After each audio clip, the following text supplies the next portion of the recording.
On-screen, they were family. Off-screen, they were anything but. What began as a blockbuster pairing between two of Hollywood's biggest action stars quickly turned into a full-blown feud, complete with passive-aggressive social media posts, behind-the-scenes power struggles, accusations of unprofessional behavior, and a spin-off that nearly blew up the franchise. The fallout would divide cast members, delay sequels, and play out in headlines for years. So how did it all go wrong? To find out, let's dive in and take a look at why The Rock and Vin Diesel hate each other. After hosting SNL, Dwayne "The Rock" Johnson's natural charisma impressed Hollywood so much that Universal came calling with an offer to play the Scorpion King in The Mummy Returns, launching the wrestler's acting career. The character and Johnson were so well received that he got his own spin-off film as he'd start wrestling less and less before leaving the squared circle behind with his sights set on conquering Hollywood. The buzz around him as the next big action star grew fast. It even led to a blink and you'll miss it moment in The Rundown where Arnold Schwarzenegger passes him in a club and tells him to have fun. A cheeky nod to the idea that The Rock was about to begin his own adventure as Hollywood's next action star. However, that didn't quite happen, as he started taking advice that steered him away from what made him popular in the first place. Agents told him he was too big for Hollywood and advised him to slim down. He moved away from action movies and leaned into family comedies like The Game Plan, Race to Witch Mountain, and The Tooth Fairy. By the end of the decade, his career was cooling off, and the action superstar many expected him to become hadn't quite materialized. As a result, he turned to someone he trusted, his former WWE boss, Vince McMahon. Vince told him to stop listening to what Hollywood wanted, and to start being The Rock again. The conversation led to Johnson returning to wrestling, bulking back up, and re-embracing action roles. But just as The Rock was finding his footing, another rising action star, Vin Diesel, was starting to run into problems of his own. Originally, the role of Dominic Toretto was offered to Timothy Olyphant, who turned it down after just appearing in Gone in 60 Seconds, and not wanting to do another car movie. The role then went to Diesel, who had started gaining attention thanks to supporting roles in Saving Private Ryan and Boiler Room, as well as his breakout in Pitch Black. But behind the scenes, Diesel was already developing a reputation for being difficult. Spielberg had cast him in Private Ryan after seeing a semi-autobiographical short film about an actor of mixed race struggling to break into the industry. But there's a long-standing rumor, and I stress that this is just a rumor, that Spielberg killed off his character earlier than planned after Diesel showed up to set with an entourage and acted like a diva. After The Fast and Furious became a massive hit, Diesel turned down the sequel, claiming he didn't want to tarnish the original and believed the follow-up could ruin its chances of becoming a classic. But when the third film tested poorly, the studio called him for a last-minute cameo. Audiences loved it, and it reignited interest in the franchise. With his Riddick series failing to take off as hoped, Diesel's stance on sequels began to soften, and suddenly, he was back behind the wheel for the fourth Fast and Furious film. Still, the franchise hadn't quite reached cultural phenomenon status yet. At this point, it was still rooted in street racing, a focus the next film would begin to move away from in favor of a more action-heavy direction. This shift also came with the introduction of a new character to try and inject some new blood into the series, Hobbs. Originally, the role of Hobbs was written with Tommy Lee Jones in mind, modeled after his no-nonsense U.S. Marshal in The Fugitive, but that changed after Vin Diesel came across a comment on his Facebook page where a fan suggested that Dwayne Johnson should join the series as an antagonist, which was against type for Johnson. Diesel loved the idea, and immediately reached out to Johnson's agents, as he and director Justin Lin retooled the role, redesigning Hobbs specifically for Johnson. For Johnson, it was a full-circle moment. He was eager to work with Universal again, the same studio that gave him his break on The Mummy Returns, and he saw Hobbs as a unique opportunity. He described the character as the government's version of the best bounty hunter on the planet, and committed to an intense daily workout regimen to bulk up even more, wanting Hobbs to feel like a relentless hunter, someone physically imposing enough to be a real threat to the crew. The result was a monster hit that rejuvenated both the Fast and Furious franchise and Johnson's career, as he quickly rose to the top of Hollywood. However, Diesel would later claim that getting that performance out of Johnson took what he called tough love. As a producer, Diesel believed it was his responsibility to guide Johnson, who he said was associated with wrestling, into delivering a performance that would feel like a unique character and not just Dwayne Johnson. Diesel insisted that molding Hobbs into a credible force took real work, and he did whatever was necessary to get there. He wasn't Fellini-esque, as he put it, referencing the Italian director Federico Fellini, but he claimed he was hard on Johnson to get a great performance out of him. Johnson didn't take kindly to Diesel's version of events, especially the implication that he needed to be pushed into delivering a strong performance. By the time Fast 5 hit theaters, Johnson had already been acting for nearly a decade. The idea that he needed tough love, or as Diesel framed it, something not Fellini-esque but necessary, struck many as downright pretentious and insulting. Johnson publicly laughed off the remarks, saying, "I laughed, and I laughed hard. I think everyone had a laugh at that, and I'll leave it at that." Even his Jungle Cruise co-star Emily Blunt joined in on the mockery, joking, "Just thank God he was there. Thank God he carried you through that." Johnson echoed her sarcasm with one word, Fellini-esque. After wrapping The Fate of the Furious furious, Johnson took to Instagram and publicly called out a co-star, widely believed to be Vin Diesel. He criticized certain male cast members for lacking professionalism and hinted that his on-screen anger wasn't acting. Behind the scenes, tensions had been simmering for a while. Johnson, known for his discipline and work ethic, was reportedly frustrated with Diesel's behavior on set, particularly his habit of showing up late, keeping cast and crew waiting for hours, and asserting creative control late in the process, often challenging decisions and causing delays. The feud escalated to the point where the two weren't even filmed together for many of their scenes, with their interactions pieced together in the edit. Johnson's post confirmed what had long been rumored. The tension between him and Diesel was very real. Johnson claimed that members of the film's crew quietly thanked him for speaking out about Diesel's behavior. Diesel later portrayed himself as the franchise's punching bag, someone who took the hits behind the scenes for the good of the cast and crew. He claimed he was the one protecting the franchise, and that included shielding Johnson, whether Johnson realized it or not. In Diesel's eyes, he had played the role of the big brother to Johnson throughout their time together, insisting that in the film world, Johnson only had one Vin Diesel. Tyrese Gibson, who had been part of the franchise since the second film, quickly inserted himself into the drama. When Fast 9 was delayed, Gibson publicly blamed Johnson and his producing partner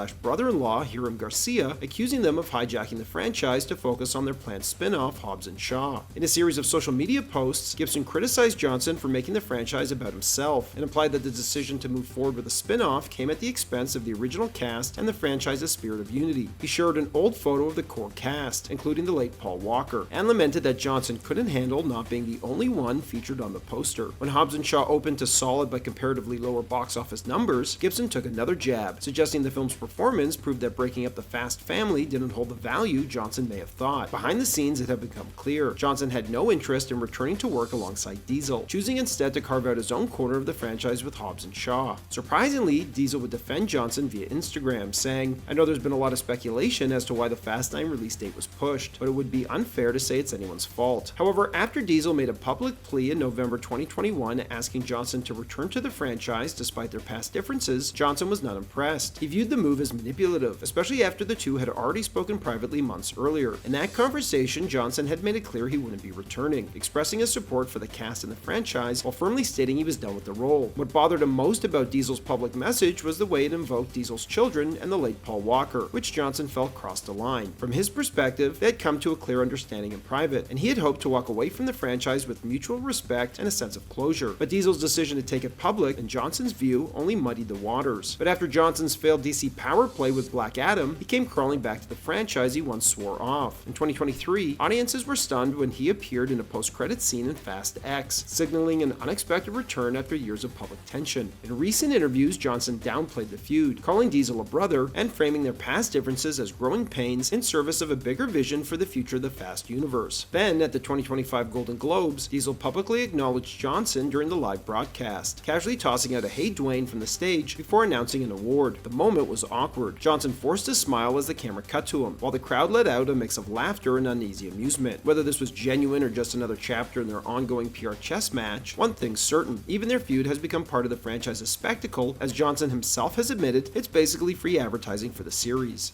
Thanks for watching, everybody, and don't forget to like and subscribe for more of Hollywood's untold stories and unmade movies.